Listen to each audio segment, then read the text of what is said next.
Hey everybody, it's Reece Stanley with the Christi Reece Group, and today we're going to talk about different strategies of investing in real estate. There are many different ways to invest in real estate, but I'm just going to touch on 4 different types of investments. The first one I want to discuss is called a real estate investment trust, or REITs. This type of investment oftentimes is lower risk, and it takes a lower capital investment to get started. What REITs are is platforms such as Fundrise or bigger companies that are acquiring these assets, and you invest into those companies and grow your portfolio that way. Another investment I'm going to talk about is fix and flips. Popularized by HGTV, fix and flips are very well known. It's basically buying a property that needs some cosmetic upgrades or updates and then selling that property for a profit once you've completed those updates.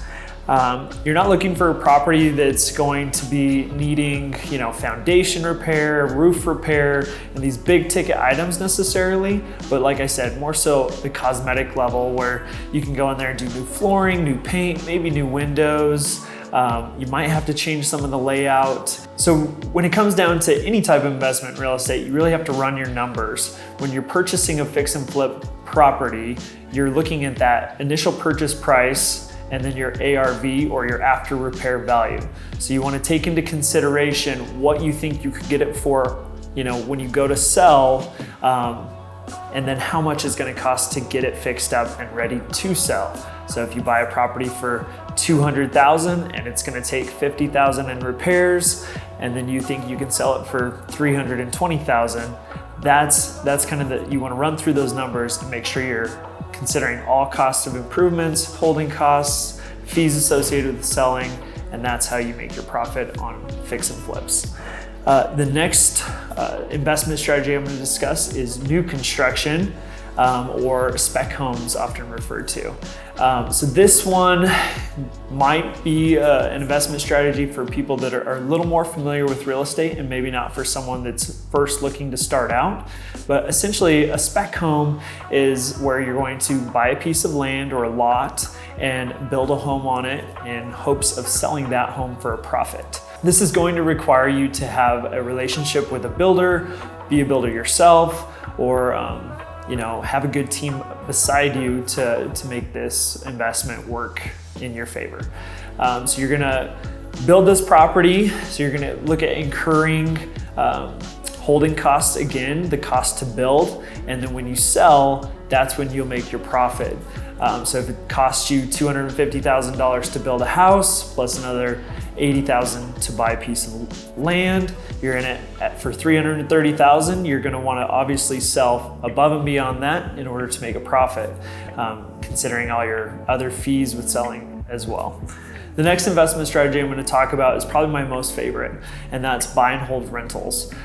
So there's many different strategies in buying rental properties, but the main thing is run your numbers, as is the case with most investments in real estate. You want to make sure that that property is going to rent at a price that's going to provide you with cash flow.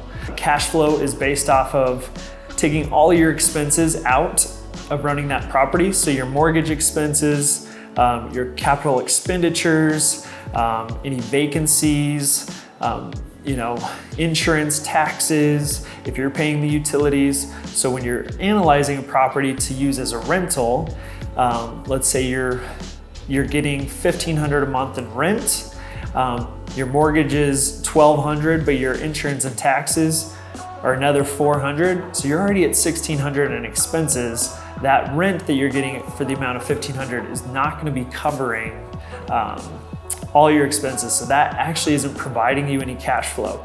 Sure, you're gaining equity in the property by paying down the mortgage if you have one, but it's going to be a long time before you get a real return on your investment. So with buy and hold rentals, you can invest in single family properties, you can invest in multifamily properties, you can look at properties that you're going to do short-term rentals, such as like an Airbnb or VRBO, but essentially you just want to run the numbers and make sure that those properties are providing you cash flow at the end of each month.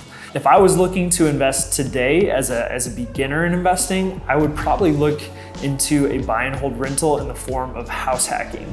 House hacking is when you buy a property with the intent of either renting out the other bedrooms in your house, or let's say you bought a duplex and you live in one side while you rent out the other, so that the majority of your mortgage is paid for and essentially you get to live for free.